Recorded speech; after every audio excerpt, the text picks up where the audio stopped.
So welcome, for this interesting interview. My name is Dimitri Kanellopolus from EEMEEA, and we're really excited to have this interview and basically talk about regtech in Africa. And of course, you're launching in Kenya today, and it's really exciting to see, what you're bringing to the market. And of course, having read and of course covered, your company.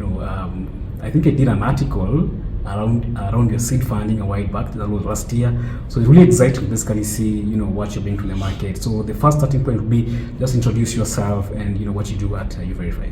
Thanks, Nixon. It's good to be with Tech Trends Media in Nairobi. I've been visiting Nairobi for a decade, probably even more. I'm excited today. We're in Aspire Expo Center to launch Youverify to the public, although we have launched already. But just launch it to our future potential partners. As I said, my name is Dimitri. I look after the global expansion of Youverify, as my role is chief executive of that expansion, mainly covering all the regions outside Nigeria and some regions which are excluded from our portfolio in the West Africa. But generally speaking, how do we expand Youverify and how our partners and our end customers get access to a complete digital onboarding? I think Youverify has a unique key offering, as you will hear, in terms of culture, in terms of technology, in terms of ethics. And today I hope that my aspiration at least is to try and socialize this to you and to the people that visit us. Oh, interesting. You're in a very interesting space, regtech, as you said earlier. Which is actually becoming an area where, of course, we are seeing in countries or states, can embrace tech to promote compliance. From where you are sitting, how would you describe the regtech space in Africa right now? I think I'm going to answer this with an introduction. The other day, I was browsing and I came across something called health tech. Oh, yeah. And then I came across something called media tech, and I'm like, I knew always the fintech, the regtech, and I guess it's a trend of trying to summarize the good in the world of what's happening around in the technology companies and trying to have a bucket of companies that outstand the rest. That's how I would position the regtech space and the Tech 100 space. We're very excited for being a regtech 100 company.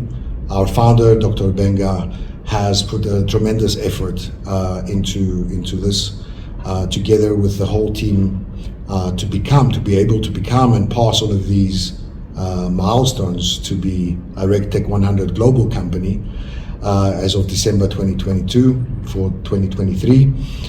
And just to describe the regtech space in Africa, if I'm not mistaken, there are maybe one or two more other players on the list of 100 that are from Africa.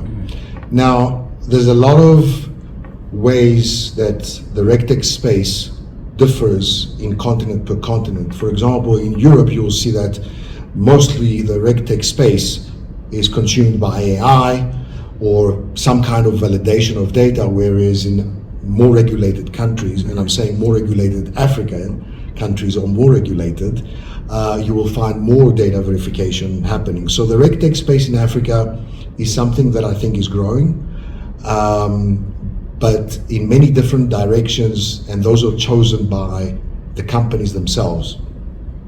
We have decided a very unique proposition, a very unique way of executing into the market.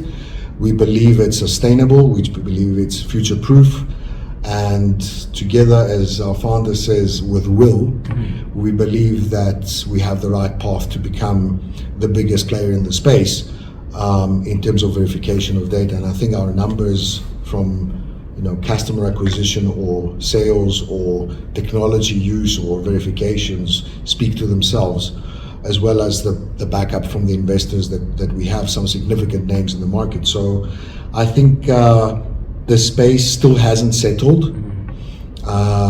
As more regulation expands, taking for example Kenya, last year I visited, in December actually, digital finance companies were not regulated Now we are sitting a few months after, and they are regulated. So I think as the evolution of regulatory framework expands, I think the regtech will follow significant changes. Oh, interesting. So, as a company, 2023 was it 2022 was actually quite an interesting year for you. And you talked about, of course, being in the regtech 100 list 2023 from over, of course, was it 1,300 contenders globally? So that's quite impressive.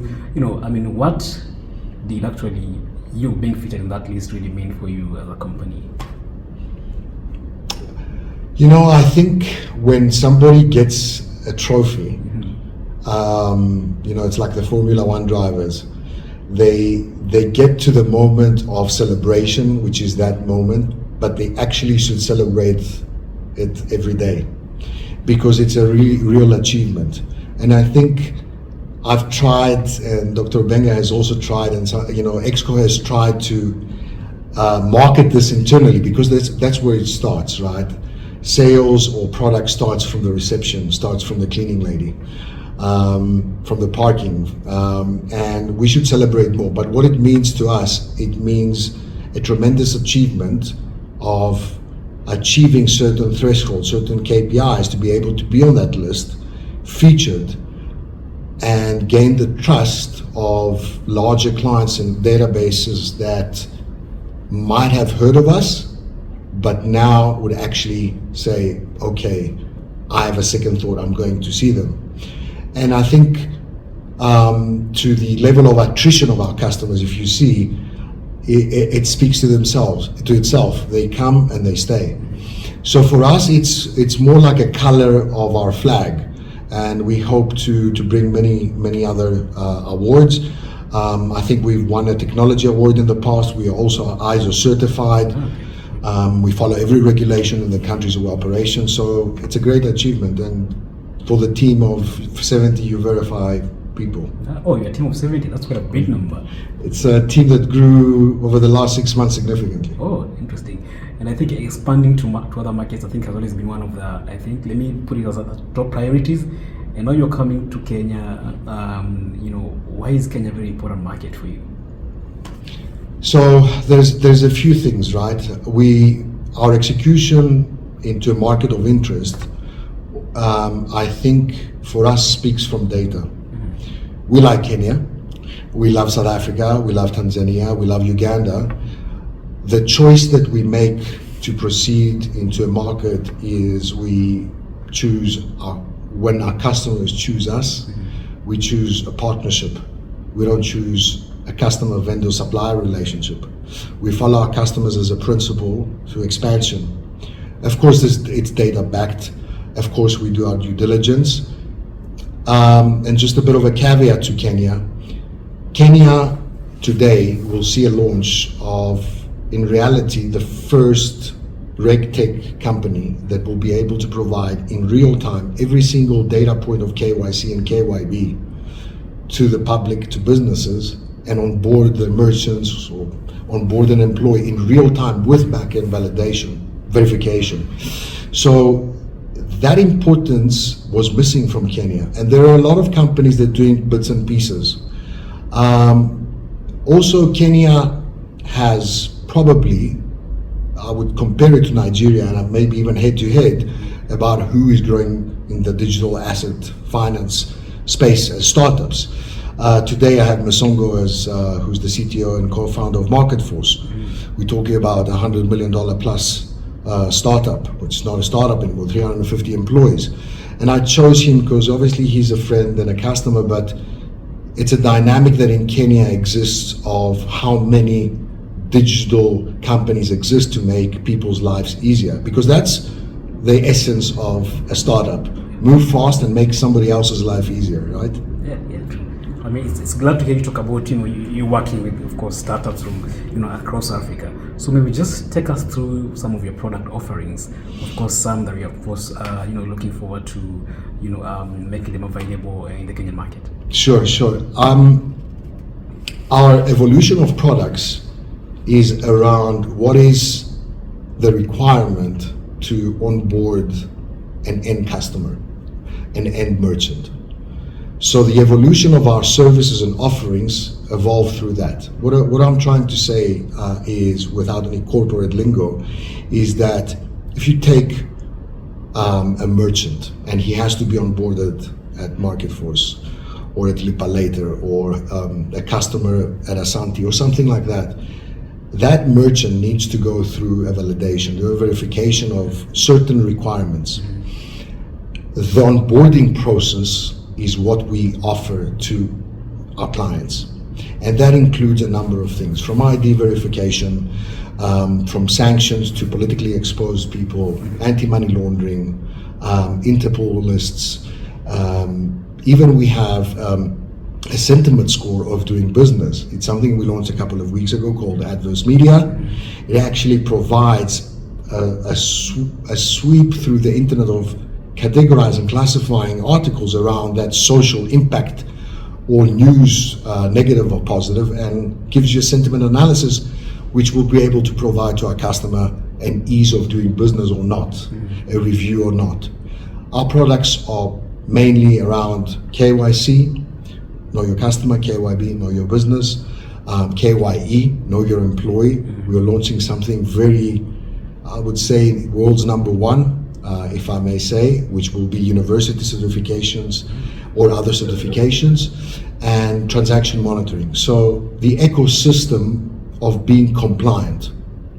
How do we take our customers off the compliance radar, off the compliance cost, and we do it for them in real time?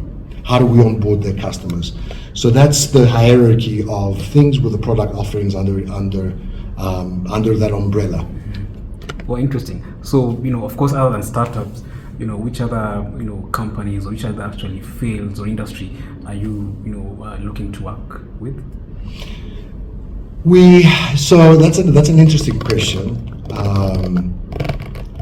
By trend, I am a sales guy, and I use Salesforce, thankfully, for Dr. Benga for implementing it. But Salesforce I've used in my career with global companies, and it gives you something on average sales cycle per industry per product, right?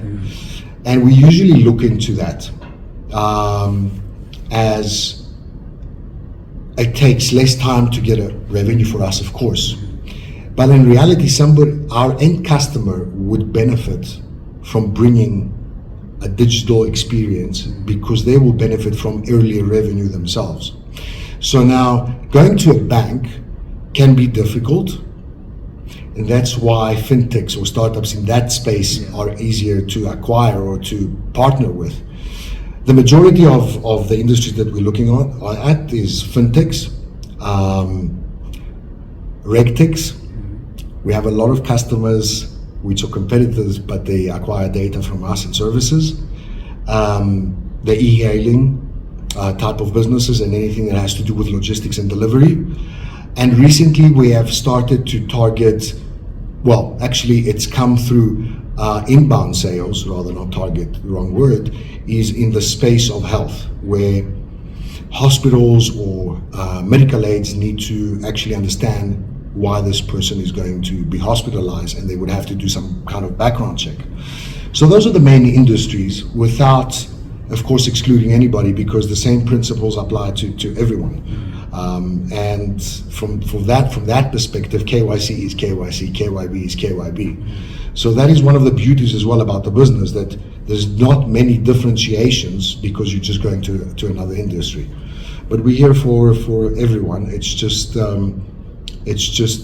easy to use our services, and I think this will be shown today in our launch. All right, interesting. Maybe just as we wind up, other than of course Kenya, are there any markets you're looking to expand to in the near future? Yeah, of course. So together with Kenya, we're launching South Africa. We actually officially launched with a media launch a few weeks ago. We are going live into production probably in a few days, a couple of days. Just a parenthesis, our KYB solution is almost global, so the Kenya and South Africa are already live. They have been live for a number of months or a couple of years. Immediate launch for Know Your Customer and some additions on Know Your Business would be Mauritius, Tanzania, Uganda, Rwanda, and Zambia. And I think that's the first iteration of immediate expansion. When I say immediate, probably in the next month and a half. And from there, we are looking into the Middle East, the Far East Asia, Eastern and Northern West Europe, and potentially Northern Africa. But that's 2024. But for now, we love Africa. I'm African, live in South Africa, and it's trends for this interview. I think I want to be able to show today to everyone, not in a corporate style launch and a panel, with set questions, how easy it is to trust the company to do something for you, rather than trying to source different sources like we did when we all worked at banks or big corporates. And you'll show. I will try to illustrate this with a live demo and actually setting up a live business and helping people connecting other businesses.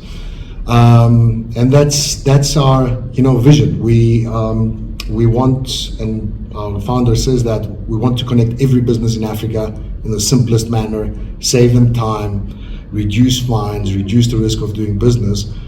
While they expand, we expand. And that's the principle we have, and that's the whole ethics behind Youverify's team. Oh, thank you. First time in Kenya?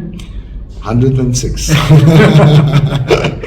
All right, thank you so much, Dimitri, and we look forward to also seeing, what, of course, you're going to meet with the market, and I'm hoping to do some follow-ups interviews to just see, how the market will respond. You can give me your ID, I'll check you later. Yeah, you can do that after the demos. Yeah, thank you so much, and you're welcome. yeah, thank you so much, and good to see you. Good to see you too. Thank you very much. All right, thank you.